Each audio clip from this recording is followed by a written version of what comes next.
If you enjoyed the channel and our video content and would like to support us, you can do this in a couple of ways. You can sign up to our Patreon site, which is a monthly subscription to one of our 4 tiers, each giving you something different from early access interviews up to exclusive unseen footage. There's also the option of a one-off donation via PayPal, which allows you the option to donate an amount of your choice. Both options really help to keep this channel going and to continue putting out regular content for you good folk. So please take a look at aircrewinterview.tv/donate, and I thank you in advance. Thank you and enjoy.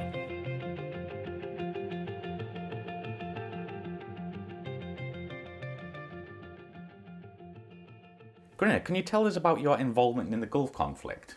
Certainly. Well, Gulf War One, it was really on the periphery. 1990, when Saddam invaded Kuwait, I just started the QI course, the Qualified Weapon Instructor course, and normally the QI course is planned to be about a 4.5 month affair with lots of stuff. But within 2 weeks of us starting, then Saddam had invaded Kuwait and things changed.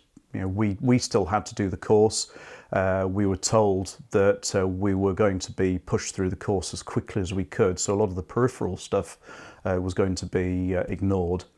But we still had to do all the flying and all the hard work to get the qualification, get the patch.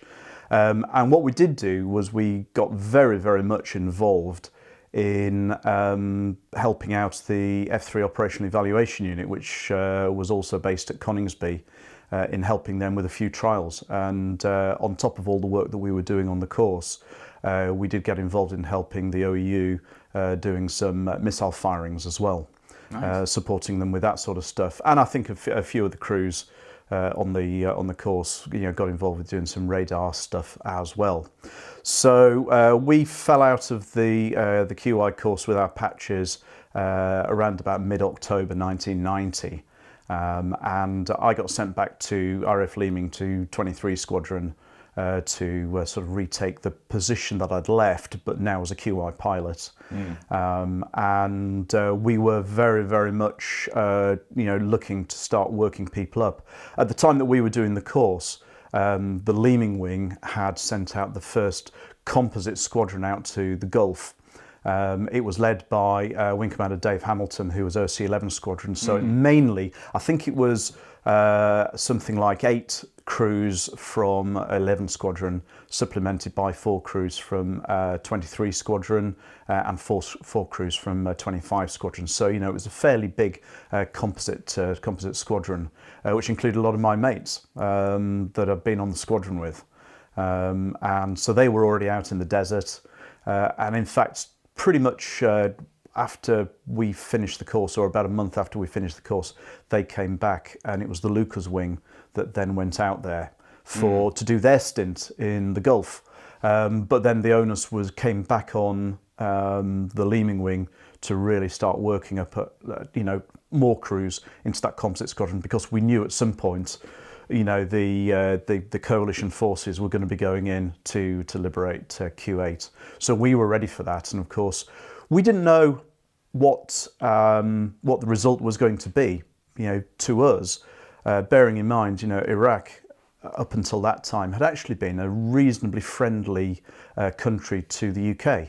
We had trained, the Royal Air Force had trained actually an awful lot of Iraqi pilots. Yes, I have, yeah. On my advanced flying training course at Valley, we had an Iraqi, really, really nice guy, who was actually very, very good, and he went back. I know this was in the mid-80s to go and fly Mirage F1s. Oh, nice. And the threat from the Iraqi Air Force, in fact, the Iraqi forces in total, looked quite formidable. They were really, really well equipped. We thought we were really well trained. And so out of the shooting war we were expecting to happen when the coalition went in on Gulf War One, we genuinely expected an awful lot of losses. Really? And I believe, though I was a young lad at the time, so you sort of put your head in the sand and I'm going to get on and do the job. Believe that the hierarchy were really expecting an awful lot of body bags to be coming back from the Gulf. In reality, of course, the Iraqi Air Force put up a little bit of resistance, but they, after 2 or 3 days, they became a non-threat. The coalition, reigned air supremacy, not just superiority. They reigned supremacy over Iraq and Kuwait. And of course, the job was done, as we know, in Gulf War One, in reasonably quick time. And even the guys that were shot down on the first night, they weren't POWs for very long, although I'm sure any time as a POW is pretty horrible. Yeah. And in fact, I know a number of them really, really well, because a lot of them were people I'd gone through pilot training with. So the Gulf, after the first Gulf War, really sort of dropped out of our sights for quite a while. The end of the Cold War had happened, and the F3 got involved in other conflicts like the Balkans, and the Balkans were a really major part of Tornado F3 operations.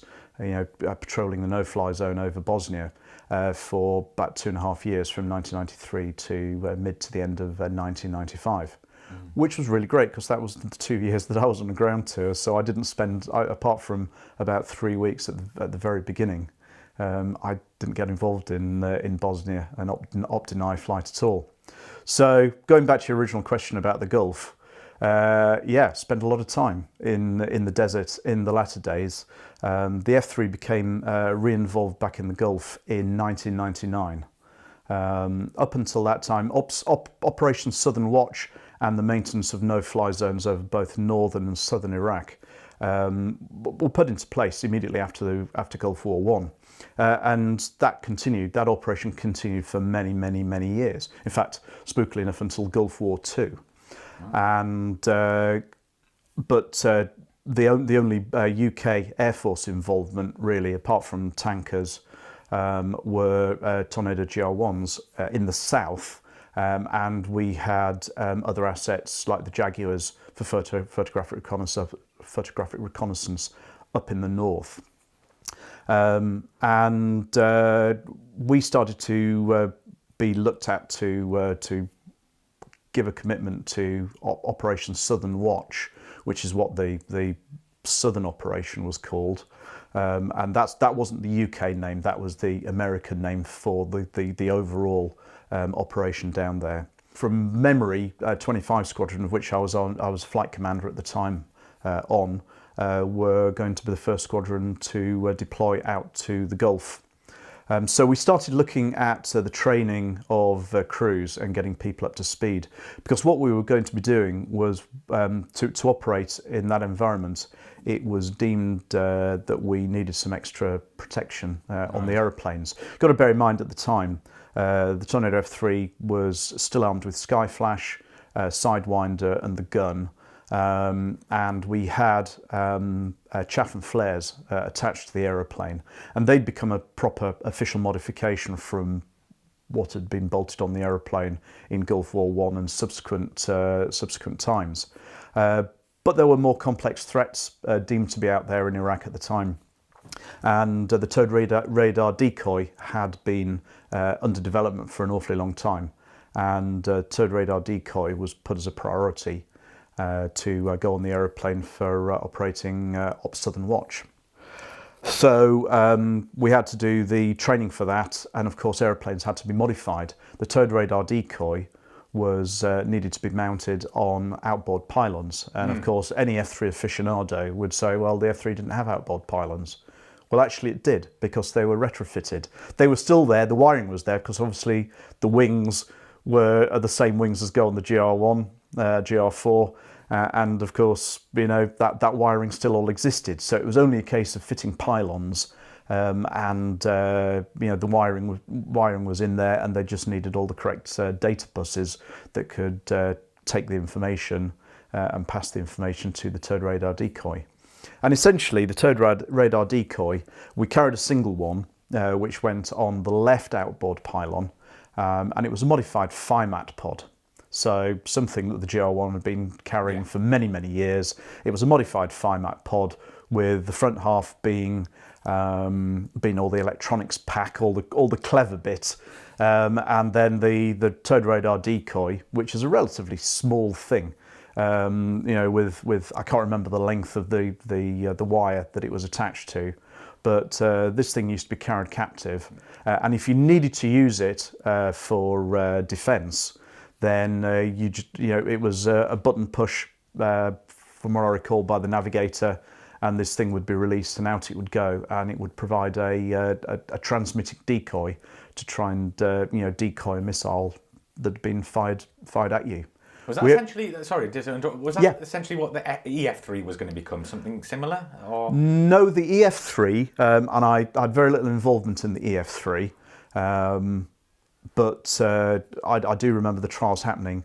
The idea was that was going to be a suppression of enemy air defences aeroplane. So it was like a weasel. It was so effectively a wild weasel role, and it was being looked at to carry the alarm missile. So it was actually, the turret radar decoy is a defence piece of defensive kit, whereas the alarm, of course, is going to be an active, taking out enemy radars, and that was the whole idea of that. Yeah. It's a real shame that project didn't actually come any more to fruition, because I think it would have been a really, really efficient aeroplane, and of course, quite a new role for us air defenders at the time.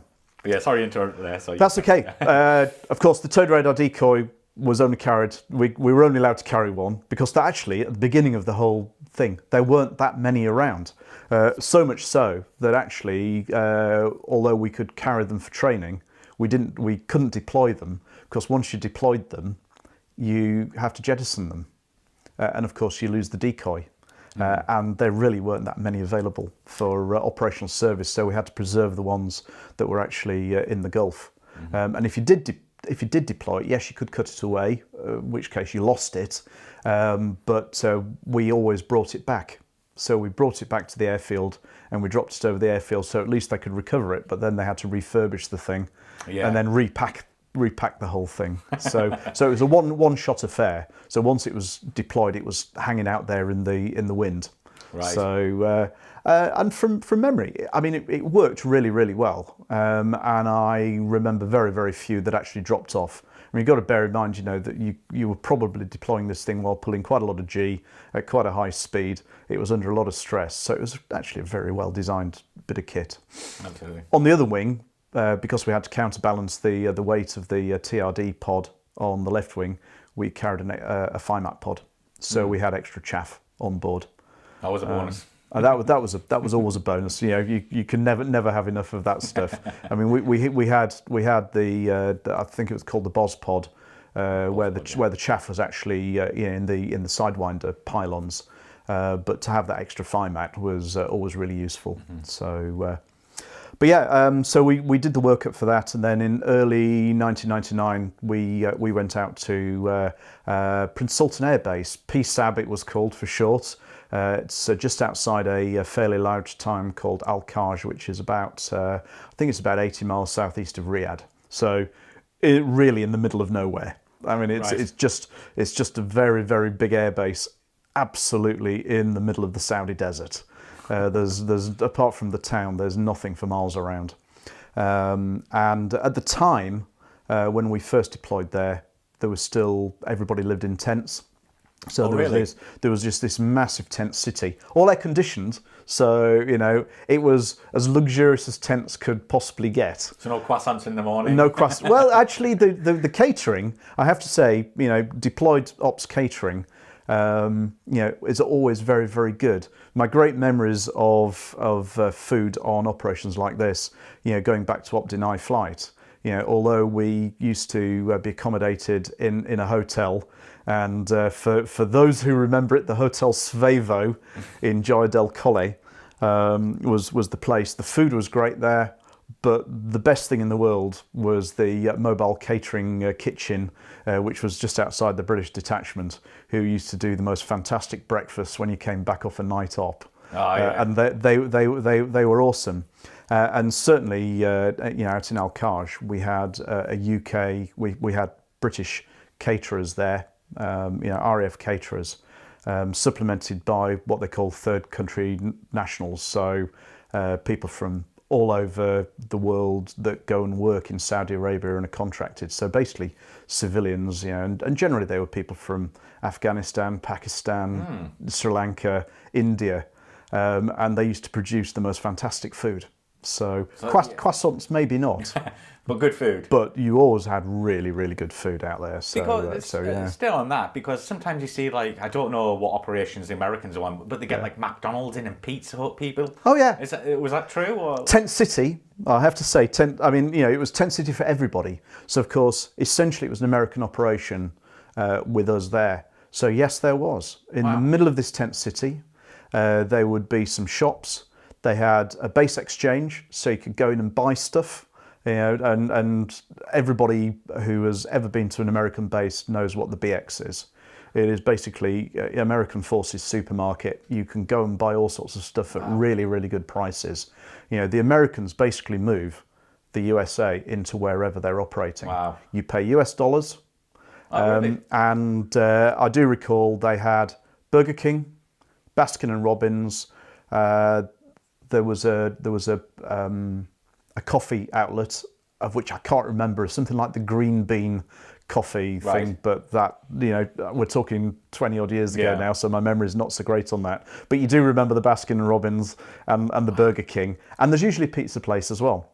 So, and the Americans also bring in their own catering hall. So the American, we didn't eat at the American catering, although you were able to do so. But you generally went out there and you ate in the Brit mess.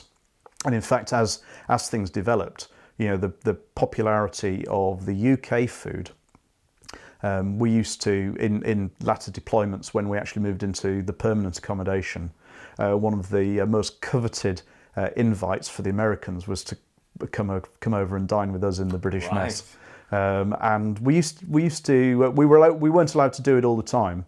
But, maybe once a week or once every couple of weeks, we were able to invite a certain number of the Americans that we worked with over to have dinner with us. And the UK chefs, we'd obviously let them know what night it would be. And they would always put on an absolutely awesome slap-up meal. They used to get all sorts and cook up the most amazing food. And the Americans always used to go away, and it was the most popular place to eat because American chow halls, as they call them. Chow halls, right. You can get whatever you want, but it is your typical American fare. Very, very much so. So if you want carbs and burgers and stuff like that, then that's fine. If you actually want decent, really, really good home cooked food, the Brit place was the place to be. So that was a really, really popular thing. Yeah. So yeah, for the first deployment, we lived in the Tent City, and I think those of us who did, have got fond memories of Tent City because although it was really basic, and certainly when you went to the shower blocks. Which could be quite interesting because of what might actually be living underneath the runner boards there.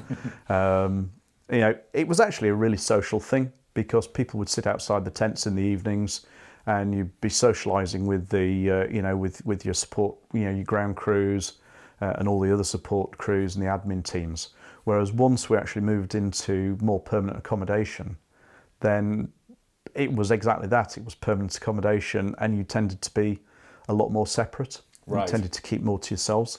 So, so we going on to flight operations. The F3 commitment was 6 aircraft in theatre.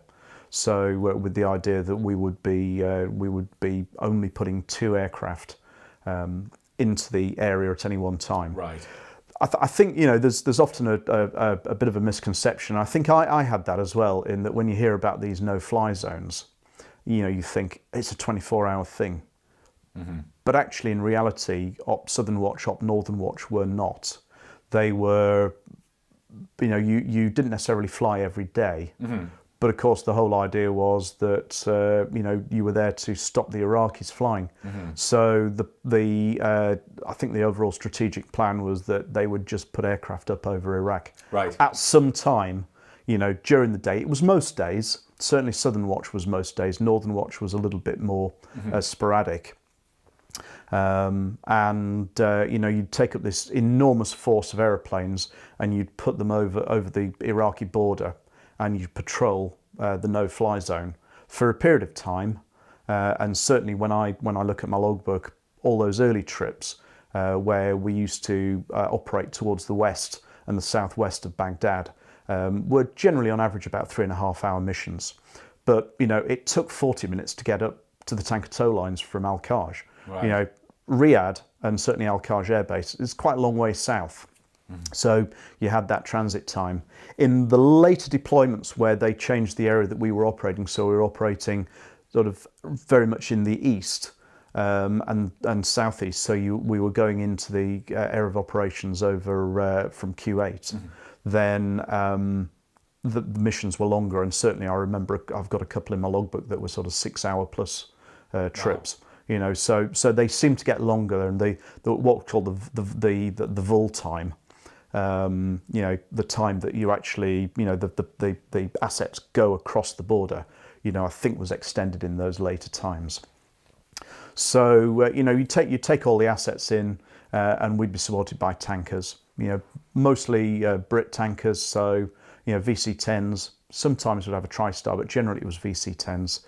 But in later times as well, if the VC-10 went unserviceable, for example, we'd end up with the nightmare for all refueling guys, the KC-135. Oh, right. With okay. with the boom drogue attachment, Yes. which there's definitely a technique to it, and when you get stuck with a KC-135 on a very black night over the Saudi deserts, it is the most horrible tanking ever. Right. But the other fairly common one that we used to get was the KC-10 extender as well, which does have a proper probe and drogue system.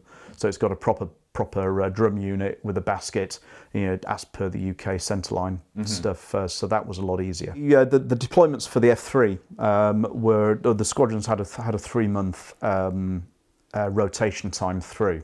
So not 4 months like traditionally we used to do, but it was 3 months. And the squadrons used to pretty much split the deployment down the middle. So you'd send out a team of people. Bearing in mind, we were looking to crew in 4 aircraft out of the 6 on every mission, of which 2 were the primary tasked aeroplanes. We would get a 3rd aeroplane airborne, and they would be the airborne spare. I'm trying to remember. I think actually we used to get 4 aircraft airborne, with the idea that once everybody had done a serviceability check, 1 aircraft would turn around and go back to Al-Kaj. We'd take 3 up to the tanker, and then we'd generally leave one airborne spare on the tanker for the whole of the whole of the vol period. But you'd take the 2 primary aircraft in, and of course you had the ability, if you needed to swap that spare aircraft out. So if one of the aircraft had an unserviceability, then you could swap them out and bring in the airborne spare. And that's how we played our commitment with that. In the early, and then crews would swap. Somewhere in the middle of that 3 months. So generally, you'd go out there and you'd maybe do 7 weeks out in theatre at a time. Apart from the flying, then there wasn't an awful lot to do. It became a good health club because, of course, Saudi Arabia, there was no alcohol. So it meant that there was no drinking beer. You could get low alcohol beer, but it never tastes the same. So generally we'd stay off it. Operations or quite often the gym, and I always came back a lot fitter, and my clothes always were a lot looser when I came back from Saudi Arabia. Initial stages, we went out there with aircraft that didn't have Link 16, but very, very quickly we took Link 16 in theatre when their assets, their AWACS assets, were able to support that. So we actually were the first aircraft, or first air-to-air asset that we took into Saudi Arabia to operate with Link 16, and that actually came to a head one time when we were operating a mission. Generally, these missions, the assets that were based, we had assets based all over the place. So the UK tankers were based over in Bahrain, I seem to remember. At Al-Kaj itself, There were a lot of aeroplanes. So they had the main air-to-air assets for the Americans. So they had F-15Cs based there. And of course, their role was primarily to run the air-to-air part of the operation. We had F-16 CJs. So the CJ is the F-16 that is dedicated purely to SEAD, so the wild weasel role. Although they've obviously got a backup role of air-to-air. So they tend to be armed with a couple of HARM missiles, maybe 4 HARM missiles. They carried a couple of AMRAAMs on the wings as well. So yeah, this particular mission, we got airborne and we were in the area. And one of the really important sort of go no go things for these missions, as it always is in peacetime, is if one of the assets goes down over the wrong side of the black line on the map, then you need to be able to extract them. And the Americans are really hot on this, and it's a legacy thing from Vietnam days where we don't leave anybody behind. Right. And we'd been in the area over Iraq for maybe about 20-25 minutes. And we're looking at all this fantastic picture, which has been linked to us by the E3, so we can see where the strike package that's got airborne out of Q8 is, flying up one of the rivers. We can see where the U2 is, because there was always a U2 operating, and he's a very slow asset. So of course, when he's up near Baghdad, he's very alone and unafraid. And we got the call that the weather was too poor for the Caesar assets to get in there and recover somebody, so they decided on a mission cancel. And all we got was a blanket, right, everybody exit the area. So we turned south. We saw the Eagles, who were about 60 miles to the north of us, turn south. And of course, myself and my navigator were looking at the Link 16 picture and going, all the assets that we're supposed to be protecting are to the north of us now, and they've not taken any of this into consideration. So we were in a position at the time to give the heads up to the guy who was leading the F-15s. So flexibility is the key to air power, and a quick change of location. So yeah, we'd all turned south on this particular thing. Then recognised on our Link 16 picture that all the assets we were supposed to be protecting were all to the north and going to be left behind. So we were in a position to give the heads up to the leader of the F-15s, such that hey, we actually all need to be going the other way and looking after our assets, which is actually what we did. The upshot of that was when we finished the mission and we were debriefing, I got a call from the leader of the F-15s, the squadron boss. Can we come across and talk to you guys?